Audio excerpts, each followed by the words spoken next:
breaking news for you in our politics lead right now. The House Select Committee investigating the January 6th Capitol insurrection has just released the letter that its members sent to Fox News host Sean Hannity today, asking for his cooperation with their probe into the deadly attack. Let's bring in CNN's Jamie Gangel. Jamie, walk us through what the letter says and what the committee is asking Mr. Hannity for.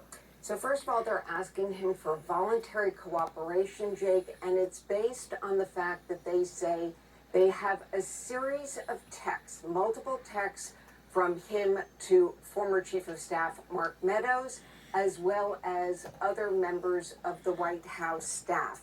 Let me just read you from the top of the letter. They say to Hannity that it indicates that he had, quote, advanced knowledge regarding President Trump's and his legal team's planning for January 6th. It goes on to say that it appears Hannity was, quote, expressing concerns and providing advice to the president and certain White House staff regarding the planning. It goes on to say that Sean Hannity, quote, also had relevant communications while the riot was underway and in the days thereafter. And that, quote, the communications make you a fact witness in our investigation. Within the letter, they have released a number of text messages. They say that there are others in addition to that, but let me just give you one example, Jake. They refer to a text message on January 5th. This would be obviously the night before the riot. And they say, on January 5th, the night before the violent riot, you sent and received a stream of texts. You wrote, quote, I'm very worried about the next 48 hours. With the counting of the electoral votes scheduled for January 6th at 1 p.m., this is now the committee saying to Hannity, why were you concerned about the next 48 hours? So, Jake, we're still going through it. We're just looking at this letter now, but I think it gives you a sense of two things. One is, while they say in the letter that they have the utmost respect for the First Amendment, they feel that Sean Hannity has relevant information that does not interfere with the First Amendment.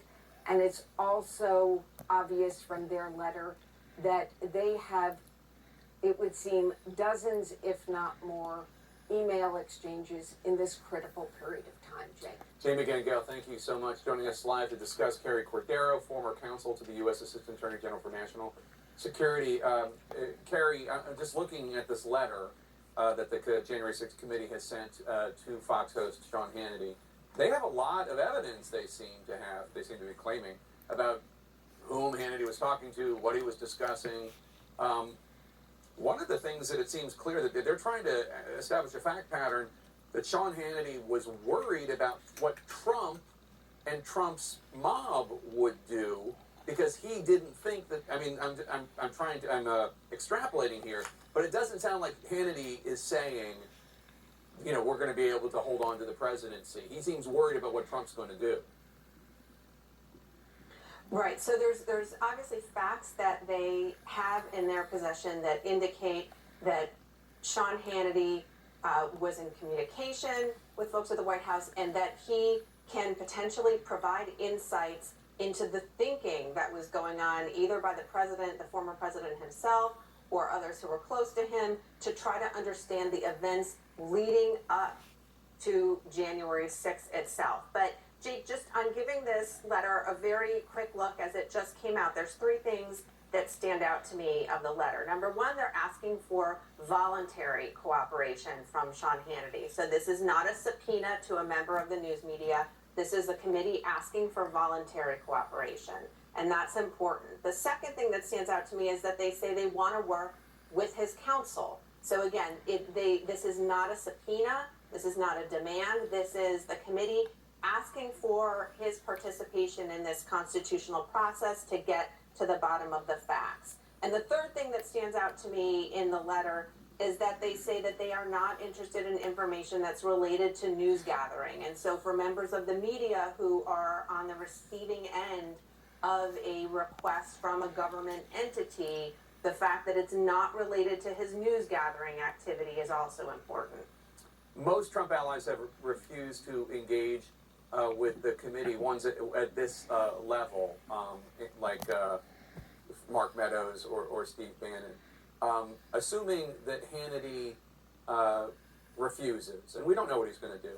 I should be clearer with that. Most people that the committee is asked to speak to have cooperated, but some very top level people have not. If Hannity doesn't cooperate, is there a strong case for criminal contempt of Congress? Executive privilege doesn't apply, but at the same time, he is a member of the press. And even if the committee is saying, hey, we're not trying to get involved with your press gathering, your news gathering operation, that comes very close, if not going over a line, in terms of a journalist talking to people in the White House.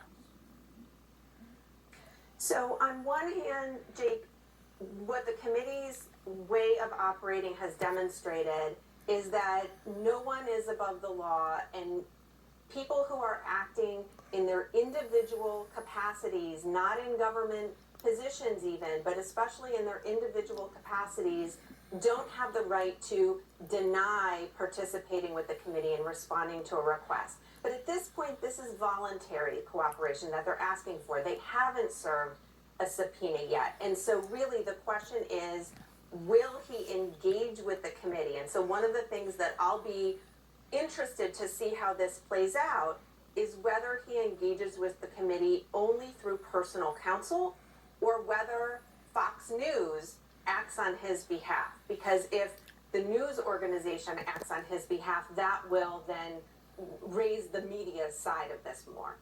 Yeah. All right, Carrie Cordero, to be continued. Thanks so much.